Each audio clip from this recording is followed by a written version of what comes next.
అందరికీ praise the lord. ప్రభువైన యేసుక్రీస్తు నామమున మీకు అందరికీ శుభాలు తెలియజేస్తున్నాను. అందరు బాగున్నారు కదా. ఈరోజు వాగ్దానము సామెతలు 3వ అధ్యాయము 22వ వచనము.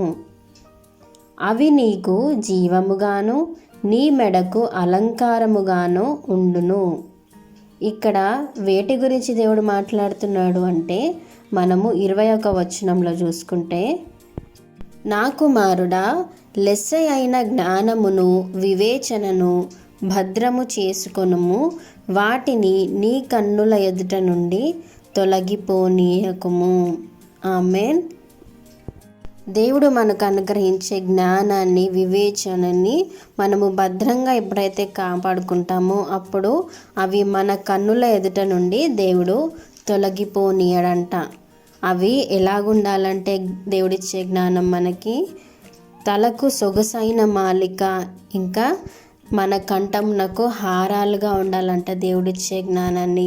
అట్టి వివేచనతో మనం ఎప్పుడైతే మన జీవితాలను కొనసాగిస్తామో, మనము ప్రతి పరిస్థితులను కూడా, మనం వెళ్ళే ప్రతి పోరాటంలో మనము విజయాన్ని పొందుకుంటాం.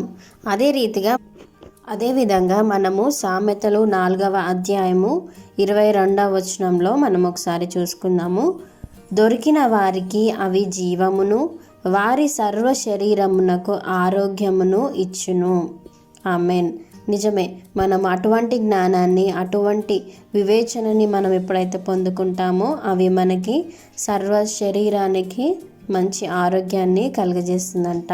కాబట్టి మన హృదయం నిండా దేవుణ్ణి సంపూర్తిగా మనం కలిగి ఉండి, ఆయనను ఎప్పుడు కూడా ప్రతిరోజు, దేవా నీ జ్ఞానంతో నన్ను నింపయ్యా, ఈరోజు నేను వెళ్ళే ప్రతి పరిస్థితిలో, నా ఉద్యోగాల్లో కానీ, నేను వెళ్తున్న ప్రయాణం అంతట్లో కూడా నాకు మంచి జ్ఞానాన్ని అనుగ్రహించు.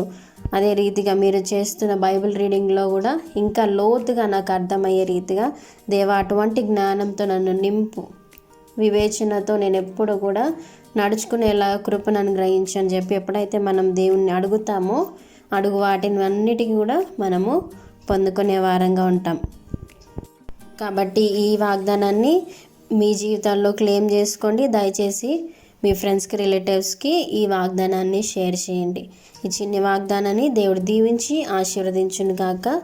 ఆమేన్. మీకు ఎవరికైనా ప్రేయర్ రిక్వెస్ట్ ఉంటే దయచేసి కామెంట్స్లో మెన్షన్ చేయండి. Thank you. God bless you.